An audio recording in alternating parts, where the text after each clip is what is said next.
Restart by Gordon Korman. Chapter 21. Chase Ambrose. It should be familiar to me, sitting on the chairs outside Dr. Fitzwallace's office with Aaron and Bear, waiting for the axe to fall.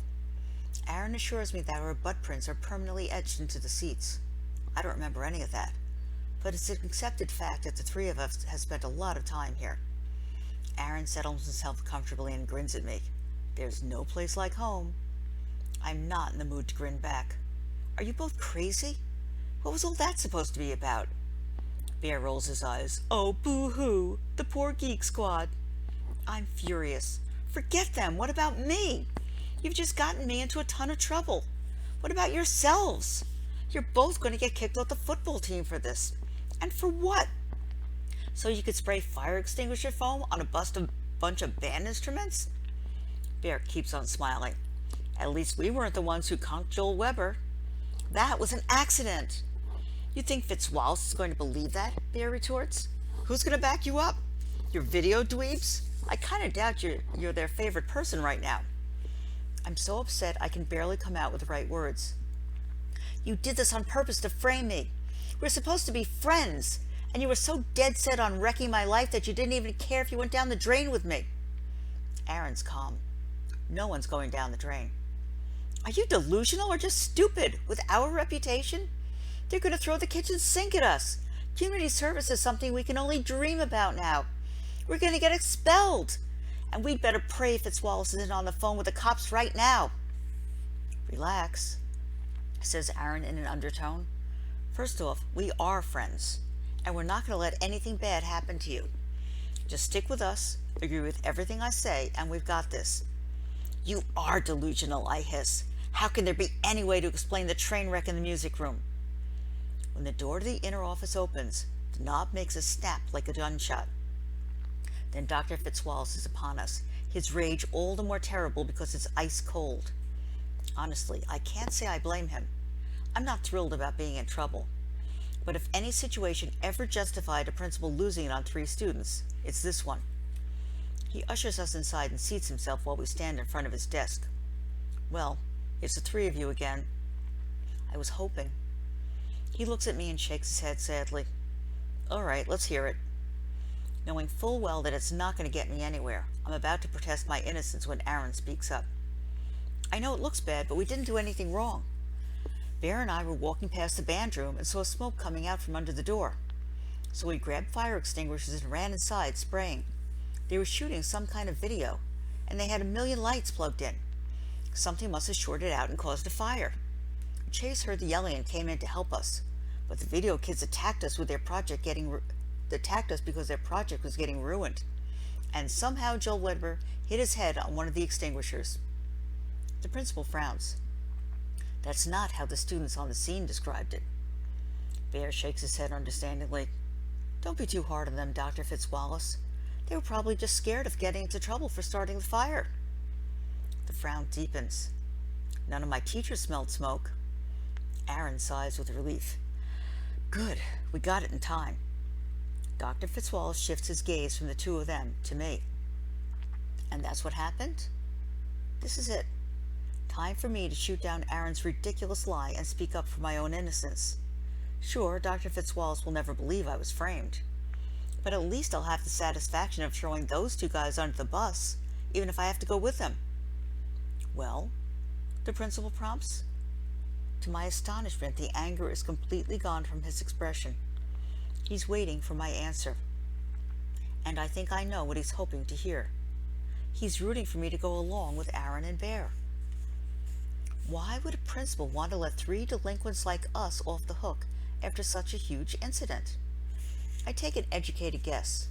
It's probably a major hassle to come down hard on students the way he'd have to throw the book at Aaron, Bear, and me.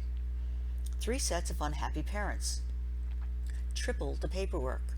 School board meetings, maybe court cases, everything in triplicate. And my eyes find the photographs on the wall. The 2 state championship pictures, my dad and me.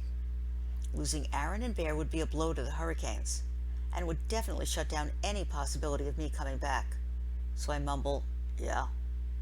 Excuse me? It should be such an easy thing to say. but each word sits on my tongue like poison. Yeah, what Aaron said is the way it happened. Fitzwallace looks almost relieved, and I know I've picked the right answer. Aaron and Bear are both smiling, although they're working hard to keep the celebration inside. And they've gotten away with it, and so have I. We're not totally off the hook. We get a bit of a lecture on how we should have called for help, or pulled the fire alarm before taking matters into our own hands. He tells us we need to be less impulsive and not so rough with our fellow students. Also, we're not allowed to leave on our own. He calls our parents and they have to pick us up. As we stand in the foyer waiting for our rides, Aaron and Bear are raving about our amazing escape. Seriously, man, Bear tells Alan, I've seen tap dancing before, but that was filth, like art. Aaron nods. I was afraid Chase was going to mess it up at the end, but our boy came through. Didn't I tell you he'd have her back? I didn't say anything, but inside I'm thinking, it's true. I covered for them. I saw a way to save my own butt, and I took it.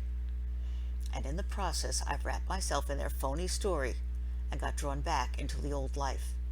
So this is what it was like. Make trouble, lie, repeat. Luckily, those guys are so busy congratulating themselves that they don't notice I'm not adding much to the conversation. Bear gets picked up first, then Aaron. I'm just reflecting that Mom's not going to be thrilled about having to leave work early and come and get me over this when Ambrose's electric truck rattles along the drive. Not Mom. Dad. He's beaming at me like I'm here to present him with a big check from the state lottery. I climb into the passenger seat. What? He reaches over and playfully punches my shoulder. Fitzwallace told me everything, and I read between the lines. Way to go, champ. It wasn't great, Dad. He laughs. You think that's the first time I've ever gotten a call like that about you, Aaron and Bear? It's never great, but you got away with it. That's pretty great. I almost say, not really. But that wouldn't be true. I could easily be buried under a mudslide of pain right now, and I'm not. I can't regret that. What I regret is the way I got so free and clear. When I arrived at school the next morning, Miss DeLeo is waiting for me at my locker. You found out what happened, I conclude. I'll apologize to Brenton, Joel, and Kimmy when I see them at video club. She shakes her head sadly. I'm sorry, Chase. You're not part of the club anymore. Maybe I'm stupid, but that really catches me by surprise. Nobody told you I didn't do anything wrong? Suddenly there's a bowling ball in my throat and I can't seem to clear it away. I spoke to the Webbers on the phone last night, she tells me. Joel's okay, but the family is pretty rattled, considering that the injury came from you. What about Brendan, I press? He knows I'm innocent. I had a talk with him too. He's not sure about your role, but the word innocent never came up. She shoots me a penetrating gaze. And it doesn't help that you backed up the story that your two friends spun about an electrical fire. My heart sinks. She's right about that. I signed on to the lie to save my own skin, but I never thought about how that would look to the video club kids. They know there was no fire. They've all been waiting for the old me to show up, and I delivered. So they kicked me out, I say. She shakes her head. That decision was mine. I'm really sorry, Chase. You were doing so well. Warrior is the best middle school project I've ever seen. I think of Shoshana. I can only imagine how mad she must be. Don't worry, Mrs. DeLeo, I say, surprised how hard it is to keep my voice steady. I'll stay away. It bugs me, but what really bugs me is how much it bugs me. What do I care that a bunch of video dweebs don't want me in their club? I bring myself up short. Video dweebs. That's what Aaron and Bear call them. As upset as I am, I'm not going to stoop low enough to use their words. I blame myself for the mess I'm in, but mostly I blame those two. Speaking of Aaron and Bear, they're acting like everything is beyond awesome between us. Funny. I found a way to give them a pass for a lot of rotten stuff, including maybe even stealing a War Heroes medal. But what I can't forgive them for turns out to be something I did all by myself. I protected them because it was the way to protect myself. The cost turned out to be one video club, plus the way I feel every time Aaron or Bear refers to me as our boy. I start taking weird detours toward halls just to avoid running into them. My one consolation is this is a short day for me. Dad's picking me up at 11 and taking me to my appointment with Dr. Wynne, the sports medicine specialist. At least that spares me lunch at the football table. I won't be eating with the video crowd anytime soon. Is it possible to lose your appetite for an entire school year? I spot Brendan a couple of times, but when he sees me, he quickly turns away. I catch a glimpse of Shoshana, scorching me with a look that would melt titanium. I don't think Joel's even at school. Dr. Wynne re-enters the exam room and beams at me. Well, young man, I've got good news and better news. The good news is you exhibit no lingering concussion symptoms, and you're fit as a fiddle in every way. The better news is I'm signing the medical form authorizing you to return to the football team with no restrictions. Congratulations. Gee, what a surprise. Dad searched and found a doctor who would clear a dead man to go out there and get tackled, and only 60 miles away. As we drive home in the Stang, Dad rails against brain-dead Cooperman, who kept me off the gridiron for no real reason. Dr. Cooperman has a diploma from Harvard Medical School in his office, I tell him. I didn't see a diploma on Dr. Wynne's wall. Dad snorts into the wheel. Just because he isn't one of those Ivy League snobs doesn't mean he isn't as legit as they come. This is great news, champ. You're back on the team. His brow darkens. And maybe those stumblebums will start winning again once you're out there. In 3 weeks, I remind him. School rules. 1 week of non-contact practice, then 2 weeks in full pads before I can play in a real game. Just in time for a late-season playoff run, Dad chortles. I'm not that happy about my triumphant return to football, and it isn't only because of Dr. Wynne, who would have signed a paper certifying I was pregnant with triplets if my father had paid him enough. It's not the medical part that bothers me. I know I'm fine. Dr. Cooperman pretty much said so himself. I'm even interested in the game and excited to see if I can be as good as everybody says I used to be. The part I don't like is that football me is the old me, and I don't want to be that guy anymore. Look how fast my pre-amnesia instincts kicked in the minute Aaron and Bird jammed me up yesterday. But really, what choice do I have, except the Hurricanes? I'm kicked out of video club, and I lost every one of the friends I made there. Things are finally turning around for you, champ, my father goes on. But maybe not the way I want them to, I complain. Why? Because a bunch of sissies are ticked off at you?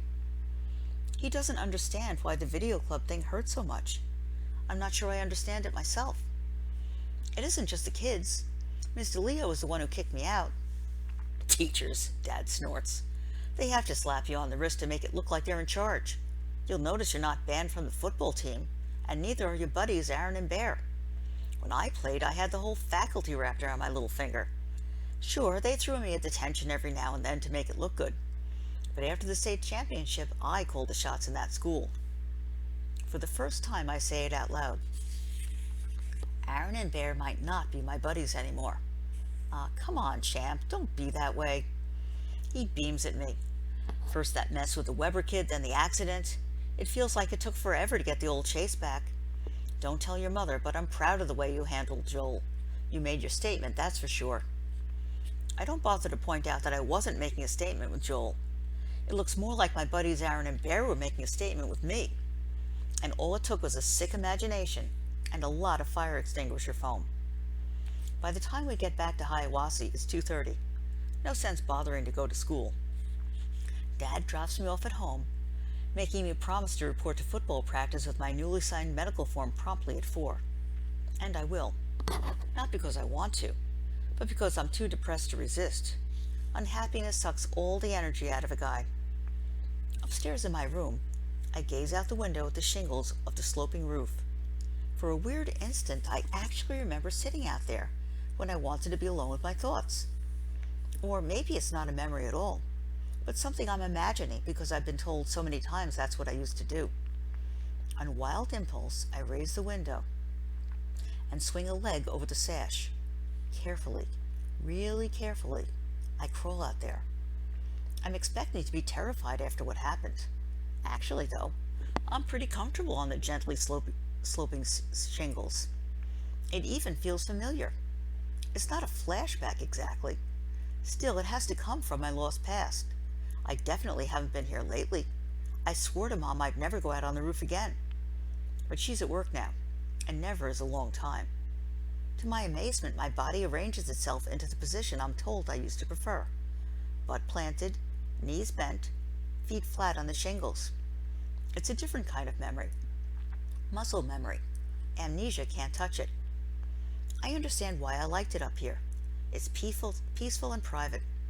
The town is all around, but I'm above it, so nothing can reach me. I see the school, and the football field I'll be on in a couple of hours. Not far away toward downtown is the Portland Street residence, where Mr. Solway lives. And there's the park where we filmed Leaf Man. Just the thought of it brings a bowling ball back to my throat. That's the last time I'm ever going to get to work on one of Brendan's crazy videos. Dad says the old Chase is back. I wanted that once. But right now the new Chase is the life I'd rather have. And I've lost that, too.